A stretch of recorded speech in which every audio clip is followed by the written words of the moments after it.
on talkativeness and silence. In the preceding lines, we briefly pointed out how dangerous and harmful it is to judge, or rather, to be judged and condemned by one's own tongue. This happens even to those who appear spiritually inclined. Therefore, let us now explore the causes and gates through which this vice enters us, or more precisely, through which it exits from us. Talkativeness is the throne of vanity on which it gladly appears in all its splendor.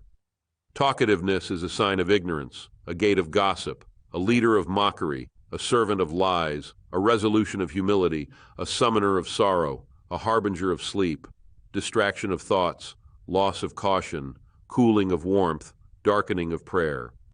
Prudent silence is the mother of prayer, deliverance from slavery, keeper of the fire, guardian of thoughts, scout of enemies, abode of weeping, friend of tears, agent of remembering death, painter of woes, preoccupation with the vision of the last judgment, assistant of salvific humility, enemy of arrogance, companion of unceasing prayers, opponent of the urge to teach others, multiplication of knowledge, creator of visions, imperceptible progress, hidden ascent.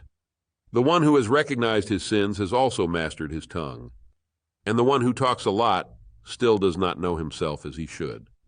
The friend of silence approaches God, and by talking with him in secret is enlightened by him. Jesus' silence shamed Pilate, Matthew chapter 27, verse 14, etc. And the silence of a devout person destroys vanity. Having uttered the word, Peter wept bitterly, Matthew chapter 26, verse 75, because he forgot about the one who said, I will guard my ways, that I may not sin with my tongue. Psalm chapter 38, verse 1. And about the other who said, it is better to fall on the ground from a height than from the tongue. Sirach chapter 20, verse 18. Quoted in the original from memory. However, I do not wish to write much about this, although the cunning of passion prompts me. Moreover, on one occasion I heard interesting things from a man who talked to me about silence. He told me that talkativeness, generally speaking, arises from any of the following causes. Either from a corrupt and unrestrained way of life and habits, because the tongue, as a natural organ of the body, by habit seeks what it has learned. Or again, mostly among ascetics, from vanity, and sometimes from gluttony.